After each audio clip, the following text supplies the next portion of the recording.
Mereka sedang berpesta pora. Tiba-tiba cuaca berubah. Yang tadinya dingin menjadi panas sekali.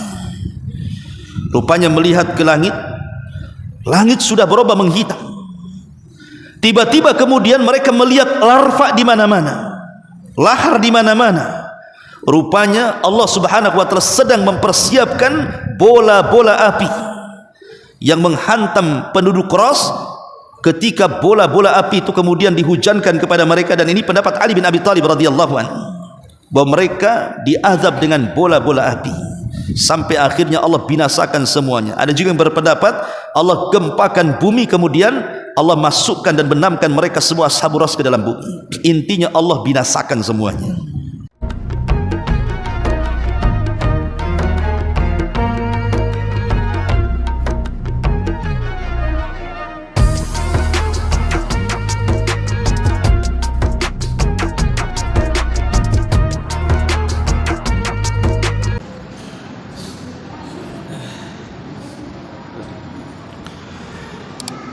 Bismillahirrahmanirrahim.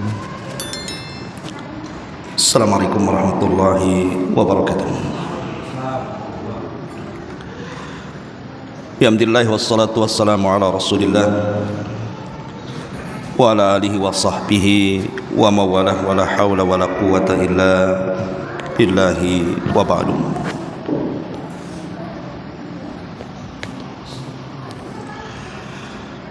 Alhamdulillah, di malam hari ini kembali kita bisa duduk untuk berthalabul ilmi di Masjid Nidaul Ilmi. Dan pembahasan di malam hari ini kita akan mengkisahkan satu kisah di dalam Al-Quranul Karim tentang kisah umat-umat terdahulu. Kisah ini disebut dengan kisah Ashabu Ar-Rassi, Ashabul Rass. Dan kisah Ashabul Rass ini diisyaratkan di dalam Al-Quran di dua surat. Pertama, dicantumkan dalam surah Al-Furqan ayat 38 sampai 40, dan yang kedua tercantum dalam surah Qaf ayat 13 sampai 15. Adapun dalam surah Al-Furqan Allah Subhanahu wa taala berfirman, wa qauma nuhin lamma kadzdzabur rusula fa'aghraqnahum wa ja'alnahum lin-nasi ayah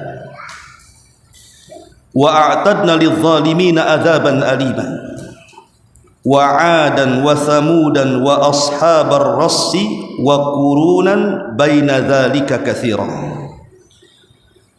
wa kullan darabna lahul amsal wa kullan tabbarna tatbira. Dan telah kami binasakan kaum Nuh ketika mereka mendustakan para rasul.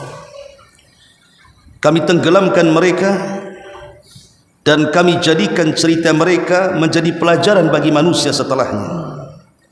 Dan kami telah sediakan bagi orang-orang zalim azab yang sangat pedih. Dan telah kami binasakan juga kaum 'Ad, kaum Tsamud dan penduduk Ras, serta banyak lagi generasi di antara kaum-kaum itu. Dan masing-masing telah kami jadikan perumpamaan, dan masing-masing telah kami hancurkan mereka sehancur-hancurnya. Ini disebutkan dalam surah Al-Furqan. Kemudian juga disebutkan dalam surah Qaf. Allah Subhanahu wa taala mengatakan, kadzabat qablakum qaumun nuhin wa ashabur rassi wa thamud wa 'adun wa fir'aunu wa ikhwanu lut wa ashabul aikati wa qaumut tubba kullun kadzabar rusula fa haqqa wa'id. Sebelum mereka ada kaum Nuh, kaum Ras, dan juga kaum Tsamud. Mereka semua telah mendustakan rasul-rasul. Demikian juga kaum Ad dan kaum Fir'aun serta kaum Lut, dan juga penduduk Aika serta kaum Tubba. Semuanya telah mendustakan rasul-rasul, maka berlakulah ancamanku atas mereka. Di dua ayat dalam Quran ini, surah Al-Furqan dan juga surah Qaf, Allah Subhanahu wa taala mengisyaratkan tentang kisah Ashab Ras. Memang kalau kita melihat Al-Quranul Karim ketika mengkisahkan umat-umat terdahulu dari kalangan para nabi dan rasul, ataupun umat-umat para nabi dan rasul, ada yang sifatnya Allah menceritakan secara lengkap, ada yang sifatnya Allah menceritakan secara global, tapi juga ada yang tidak ada ceritanya, hanya menyebutkan namanya tapi ceritanya tidak ada. Seperti Ashabur Ras ini ceritanya tidak ada dalam Quran. Kenapa Allah Subhanahu wa taala tidak menceritakan semua kisah-kisah secara komplit dalam Quran? Karena Quran itu bukan kitab sejarah. Ingat, Quran itu bukan kitab sejarah. Quran itu kitab ibrah, pelajaran. Jadi hanya kemudian mengambil penggalan-penggalan cerita untuk diambil ibrah dan pelajaran. Kalau ingin mengetahui komplit ceritanya, jangan baca Quran tapi baca sejarah.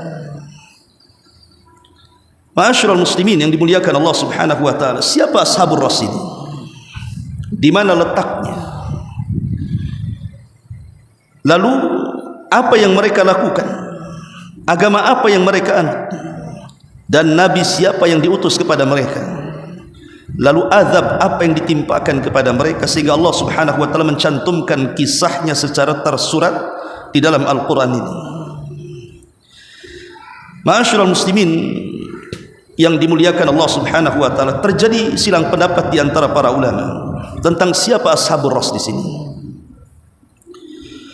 Sebagian para ulama seperti Al-Imam Ibnu Jarir At-Tabari rahimahullahu taala, dia berpendapat bahwa Ashabur Ras adalah Ashabul Ukhdud. Dan Ashabul Ukhdud itu kisahnya ma'ruf disebut di dalam suratul Buruj. Qutila Ashabul Ukhdud. Ini pendapat Al-Imam Ibnu Jarir At-Tabari. Tetapi sebagian ulama tafsir yang lainnya seperti Ikrimah, beliau mengatakan bukan Ashabur Ras, bukan Ashabul Ukhdud, tapi Ashabur Ras adalah Ashabu Yasin. Kalau kita bongkar surah Yasin, di situ ada kisah tentang satu anak muda yang diisyaratkan dalam surah tersebut yang bernama Habibun Najjar, yang Allah katakan wa jaa min aqsal madinati rajulun, telah datang dari pinggiran kota seorang laki-laki. Para ulama tafsir mengatakan bahwa yang dimaksud laki-laki yang datang menolong 3 utusan kepada penduduk Yasin itu namanya Ashabun Najjar. Lah kaumnya itu disebut Ashabur Ras menurut Ikrimah rahimahullahu taala. Tetapi yang lain mengatakan seperti yang dipilih oleh Imam Ibnu Katsir rahimahullahu taala, bahwa Ashabur Ras adalah Ashabul Madyan. Jadi Ashabur Ras adalah Ashabul Madyan, penduduk Madyan yang diutus kepada penduduk itu Nabi Syuaib, di mana penduduknya menyembah sebuah pohon yang disebut dengan Aikah. Makanya kisahnya disebut Ashabul Aikah dalam Quran. Itu yang dikuatkan oleh Imam Ibnu Katsir rahimahullahu taala. Dan Imam Ibnu Abbas radhiyallahu anhuma, dia mengatakan bahwa ashabul qaryah adalah hum ahlu qaryatin min qura Tsamud. Dia adalah sebuah penduduk negeri dari penduduk keturunan kaum Tsamud. Berarti kaum Tsamud disyaratkan kepada kaum Nabi Saleh lah turunannya itu. Kata Abdullah ibn Abbas radhiyallahu anhuma, itulah Ashabur Ras. Dan diriwayatkan juga dari beliau bahwa disebut Ras di sini artinya sebuah sumur yang terdapat di sini bi'ad ribaijan, yang disebut kemudian ashabur Ras. Disebut Ras itu artinya galian sumur, karena disitulah ada seorang nabi yang dimasukkan ke dalam sumur, kemudian dikurung dan diletakkan batu besar di atasnya. Maka kisahnya disebut ashabur Ras. Ada juga yang mengatakan bahwa ashabur Ras itu terdapat di sebuah negeri namanya Falaj, dan Falaj itu salah satu negeri dari negeri-negeri Yamamah. Yang kita ingat di Yamamah itu ada seorang nabi palsu namanya Musailamah Al-Kadzab. Itu mengaku nabi dan diikuti oleh penduduk Yamamah di Yaman sana. Ma'asyiral muslimin, dan banyak lagi pendapat-pendapat tentang siapa ashabur Ras di sini, menunjukkan bahwa ashabur Ras ini juga dibicarakan oleh para sahabat, oleh para tabi'in dan para ulama mu'arrikhin. Memang tidak ada hadis yang sahih yang menceritakan siapa ashabur Ras ini, tapi ada hadis-hadis tapi lemah, mursal dan begitu seterusnya. Nanti kita akan kisahkan.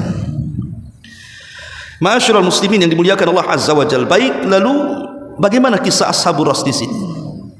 Kita menukilkan dari kisah-kisah para mu'arrikhin yang diambil dari beberapa referensi sejarah seperti tafsir Ibnu Katsir dalam kitabnya Bidayah wa Nihayah dan yang lainnya. Dahulu ada sebuah perkampungan yang terdiri dari 12 kampung. Jadi ada sebuah negeri, di negeri tersebut ada 12 kampung, 12 desa. Lah di 12 desa itu mereka tinggal di pinggiran sungai. Jadi penduduknya itu tinggal di pinggiran sungai, dan aktivitas kehidupan ekonomi mereka bertani. Lah di pinggiran sungai itu ada pohon sangat besar sekali. Ada yang mengatakan bahwa pohon itu bernama Sanobar. Pohon Sanobar dulu ditanam oleh Yafis ibn Nuh alaihi salam. Jadi Nuh itu punya anak namanya Yafis, Ham, Syam dan Kan'an.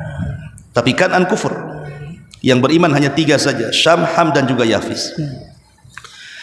Lah setelah tragedi tufan, tragedi banjir bandang yang melulantakkan seluruh kaum Nuh itu, maka kemudian Yafis putra Nuh alaihi salatu wassalam menanam sebuah pohon. Itulah yang disebut dengan pohon Sanobar. Pohon inilah yang kemudian disembah oleh penduduk Ras. Jadi penduduk Ras itu mereka para penyembah pohon, dan inilah pohon yang pertama kali disembah sepanjang sejarah manusia. Ma'asyiral muslimin yang dimuliakan Allah Subhanahu wa taala. Lah 12 desa dari ashabur Ras ini akhirnya menanam pohon-pohon kecil, pohon yang sama di setiap desanya. Tetapi raja pohonnya ya di situ. Adapun pohon-pohon kecil yang lainnya itu sebagai cabang-cabang dari Tuhan. Dan mereka meyakini bahwa pohon itu membawa berkah bagi mereka. Karena Allah Subhanahu wa taala memberikan istidraj kepada kaum Ras ini, di mana Allah Subhanahu wa taala limpahkan selimpah-limpahnya hasil panen mereka dan tidak pernah dirugikan. Jadi setiap panen itu tidak pernah gagal, sehingga mereka menjadi kaya raya karena pertanian itu. Jadi lumbung makanan di ashabur Ras ini, sehingga aktivitas mereka bisa menghidupi desa mereka dengan pertanian dan bisa menjual hasil pertaniannya ke daerah-daerah yang lain. Dan mereka yakin bahwa hasil itu didapat karena keberkahan pohon itu. Jadi mereka meyakini pohon itu yang membawa berkah kepada kehidupan mereka, sehingga dalam bentuk syukur mereka setiap bulan mereka membuat acara. Jadi mereka datang ke pohon yang paling besar yang disebut dengan raja pohon itu, maka mereka membuat id setiap bulannya di sini, memberikan persembahan. Mereka mabok di situ, mereka nyanyi, berjoget, pokoknya mereka berusaha untuk membuat id perayaan besar setiap bulannya, karena mereka yakin bahwa pohon itu sebagai Tuhan mereka. Lah syaitan ataupun iblis tentu yang merencanakan semuanya. Jadi syaitan itu masuk ke dalam pohon itu. Jadi setiap kemudian Ashabur Ras itu melakukan Id ataupun semacam perayaan, maka mereka akan membuat perayaan besar sampai ada suara yang keluar dari pohon itu. Jadi kalau ada suara di balik pohon itu dan mengatakan, laqad raditu lakum fatibu biha nafsakum, aku sudah redha kepada kalian, maka perbaiki hati-hati kalian. Maka setelah ada suara itu maka mereka bubar. Kalau belum ada suara itu maka mereka terus melaksanakan Id mereka dalam pohon itu. Dan tentu suara yang keluar dari pohon itu adalah syaitan, tidak mungkin suara Tuhan. Makanya dulu ada kisah, ada film atau apa gitu kan, orang yang dalam film itu nyembah pohon, tiba-tiba ada suara di balik pohon itu bahwa pohon itu minta makanan. Maka penduduk itu akhirnya menyediakan makan. Setelah orang-orang itu pergi, keluar rupanya orang gila yang ngomong itu. Keluar, kemudian dimakan makanannya. Itu film apa itu? Ya. Tapi ini bukan kisah Ashabur Ras di sini. Ya. Tapi begitulah syaitan, ikhwatu fiddin, muliakan Allah Subhanahu wa taala, untuk menyesatkan Bani Adam. Mereka masuk ke dalam pohon kemudian membuat suara-suara aneh. Dari sini Allah Subhanahu wa taala utus kepada mereka salah satu nabi dari nabi-nabi Bani Israel. Karena kita tahu Allah Subhanahu wa taala berfirman, laqad ba'atsna fi kulli ummatir rasulan an i'budullaha wajtanibut taghut.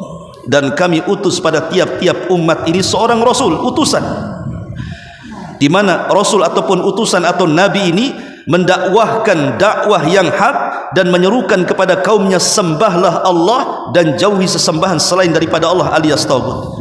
Begitulah keadilan Allah untuk menegakkan hujjah, supaya manusia tidak bisa berhujjah lagi apabila berjumpa dengan Allah kelak pada hari kiamat, karena Allah sudah mengutus utusannya kepada mereka.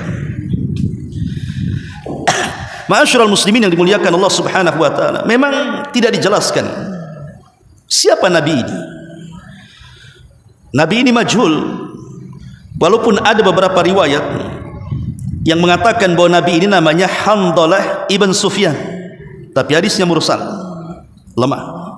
Jadi nabi ini namanya Handalah ibnu Sufyan, Nabi Handalah dari nabi-nabi Bani Israel. Maka Nabi Handalah ini berusaha untuk mendakwai kaumnya agar mereka menjauhi sesembahan terhadap pohon itu. Bahkan terkadang apabila kaumnya sedang merayakan perayaan untuk menyembah berhala, maka Nabi Handalah masuk ke perayaan itu, kemudian mentahdzir mereka bahwa pohon yang kalian agungkan itu bukan Tuhan. Tuhan kalian adalah Allah, tauhidkan Allah, jauhi pohon-pohon itu.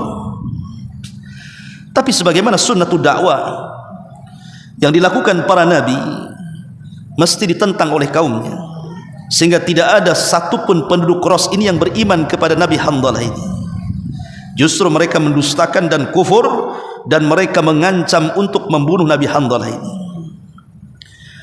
Ma'asyiral muslimin yang dimuliakan Allah Azza wa Jalla, karena kesedihannya seorang nabi melihat kaumnya yang di atas kesesatan itu, akhirnya dia berdoa kepada Allah Subhanahu wa taala agar Allah mematikan pohon itu. Maka nabi ini berdoa kepada Allah Subhanahu wa taala, ya Allah, hancurkan pohon itu, karena pohon itu bukan Tuhan, itu berhala-berhala sekutu bagimu. Maka doa seorang nabi mustajab. Tiba-tiba pohon-pohon yang disembah oleh Ashabur Ras ini tiba-tiba mati, daunnya kering, lunglai, lemas dan begitu seterusnya. Dan itu membuat kaget penduduk Ras ini. Bagaimana mungkin Tuhan yang mereka tuhankan, pohon yang sudah ratusan tahun yang mereka rawat, tiba-tiba mati begitu saja. Kemudian mereka curiga kepada Nabi Handalah, jangan-jangan dia tukang sihir, sehingga menyihir pohon itu sehingga jadi mati. Biasa para nabi akan dituduh macam-macam. Nabi SAW saja dituduh tukang sihir, dituduh orang gila, perangkai syair dan yang semacamnya. Hampir semua nabi seperti itu, tuduhannya tukang sihir. Tapi ada juga yang mengatakan di antara mereka bahwa Tuhan mereka sedang murka, Tuhan mereka sedang marah terhadap orang yang dianggap sial kedatangannya Nabi Handalah ini. Kalau mereka itu punya logika ikhwatu fiddin, artinya punya akal. Itulah bedanya orang mentauhidkan Allah dengan orang yang melakukan kesyirikan. Kalau orang mentauhidkan Allah itu punya akal sehat, tapi orang yang menyekutukan Allah itu seperti orang gila, tidak punya akal. Bagaimana mungkin Tuhan yang selama ini mereka sembah tiba-tiba lunglai, mati dan kering? Mana Tuhan bisa seperti itu? Kan logika harusnya kan berpikir di situ. Tapi karena ta'assub mereka terhadap sesembahan mereka pohon itu, mereka menganggap bahwa tragedi seperti itu, bahwa Tuhan mereka sedang murka dan marah. Karena mereka merasa Tuhan mereka sedang murka dan marah, akhirnya mereka melampiaskan kemarahan kepada orang tersebut, bahwa orang tersebut maksudnya Nabi Handalah itu datang membawa kesialan. Akhirnya mereka pun menggali sumur, ya. Maka mereka menggali sumur yang sangat dalam sekali. Kemudian sebagai sebab akibatnya mereka pun menangkap Nabi Handalah dan dimasukkan ke dalam sumur. Makanya kisahnya disebut Ashabu Rassi, penduduk yang menguburkan Nabi ke dalam sumur. Itu disebut Ashabur Rass namanya. Maka Nabi itu dimasukkan ke dalam sumur. Setelah dimasukkan ke dalam sumur, maka penduduk Rass mengambil batu besar kemudian menutup lubangnya. Bayangkan mereka menguburkan Nabi hidup-hidup dalam sumur yang sangat dalam sekali.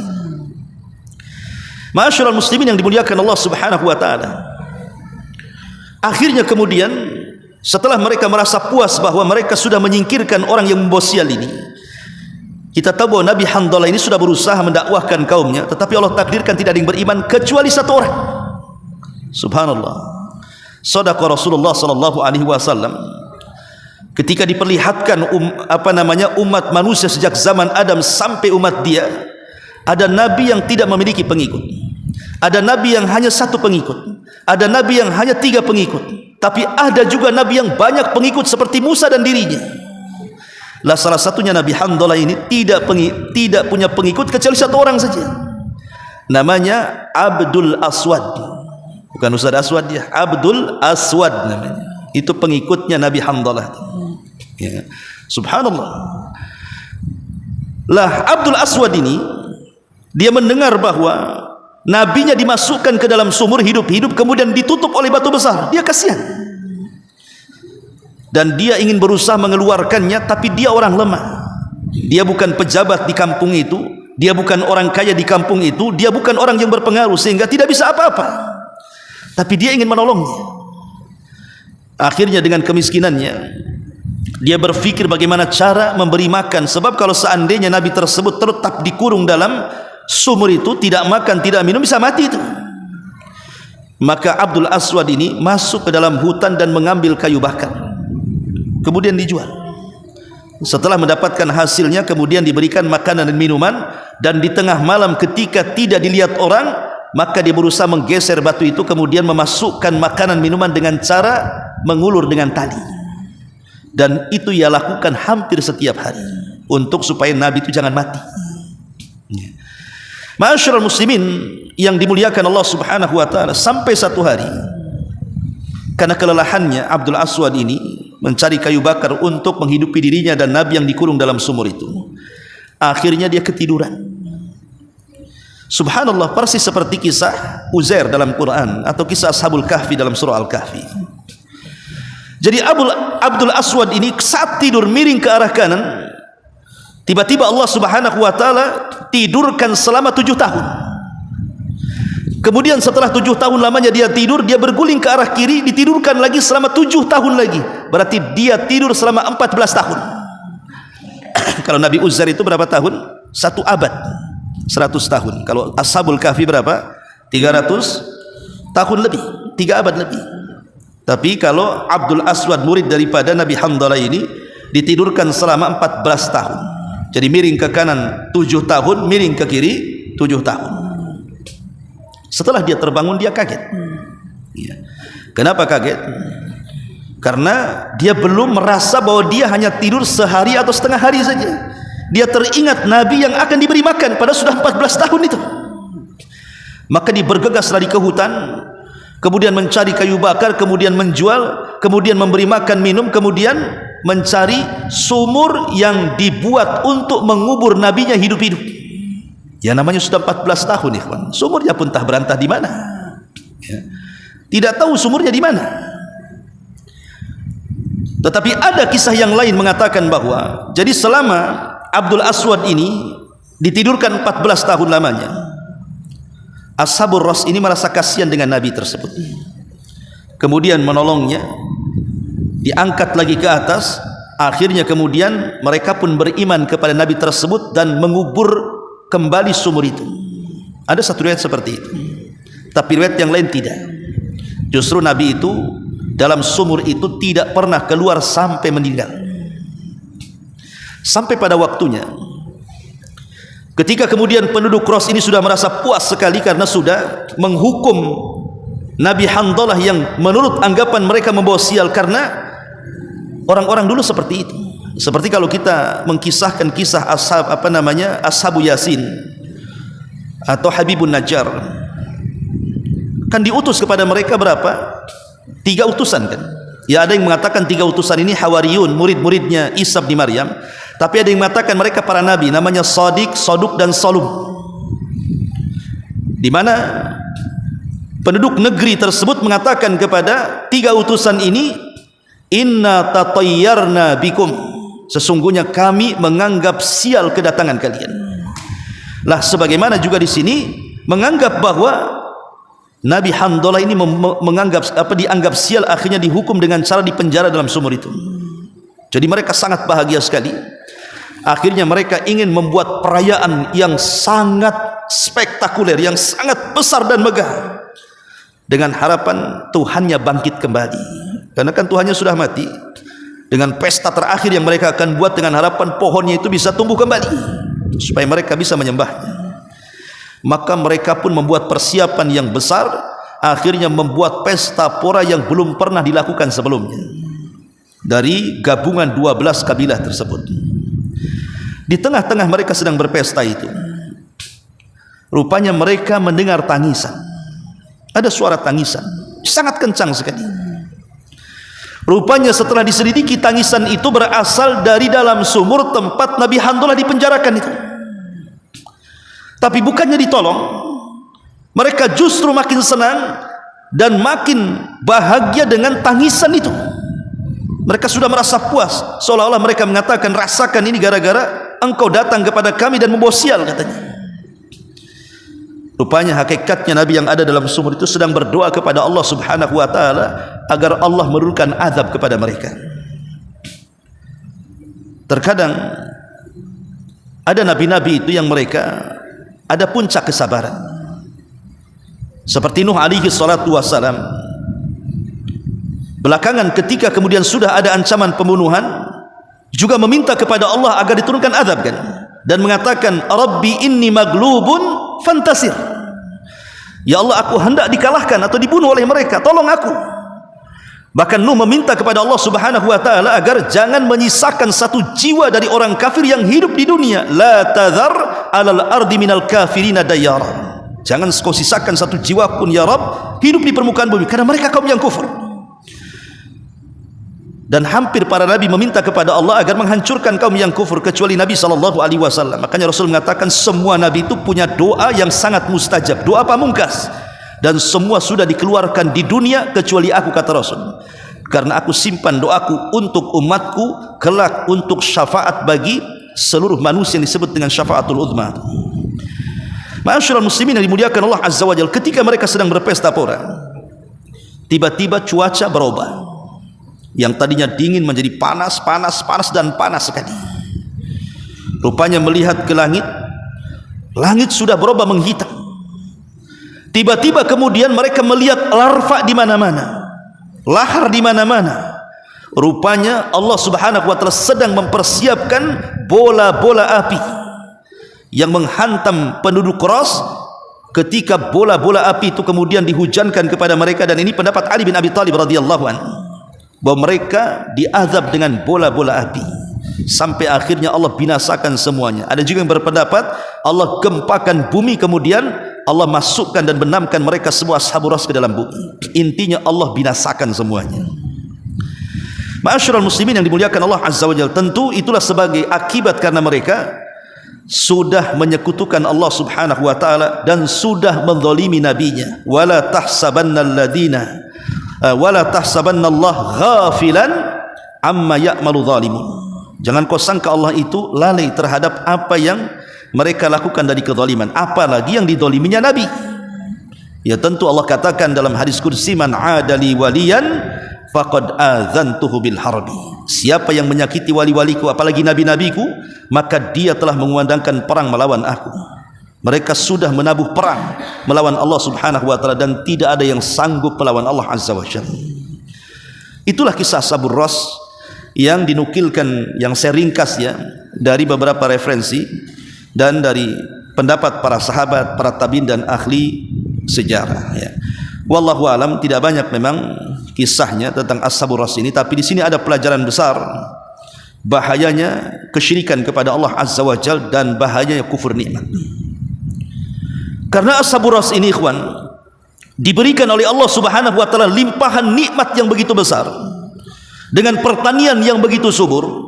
Dari hasil tani itu bisa menghidupi mereka dan keluarganya, bahkan bisa diekspor keluar dari daerahnya, dan mereka menjadi kaya raya. Harusnya nikmat ini dibalas syukur kepada Allah, tapi mereka membalasnya dengan kufur nikmat. Mereka tidak menyembah Allah Subhanahu wa taala, tetapi mereka justru menyembah berhala, pohon sambur tadi. Dan ketika mereka di atas kesenangan dengan kekufuran yang mereka lakukan, mereka tidak sadar bahwa itu adalah istidraj. Istidraj ini sengaja Allah Subhanahu wa taala berikan kekayaan di atas kekufuran, sampai pada waktunya Allah Subhanahu wa taala akan mengadab mereka semua seperti yang terjadi kepada Ashabur Rassi. Wallahu a'lam. Inilah kisah singkat dari kita Ashabur Rassi, mudah-mudahan manfaatnya. Subhanakallah bihamdika asyhadu an la ilaha illa anta astaghfiruka wa atubu ilaik. Allahu taala alam. Assalamualaikum warahmatullahi wabarakatuh.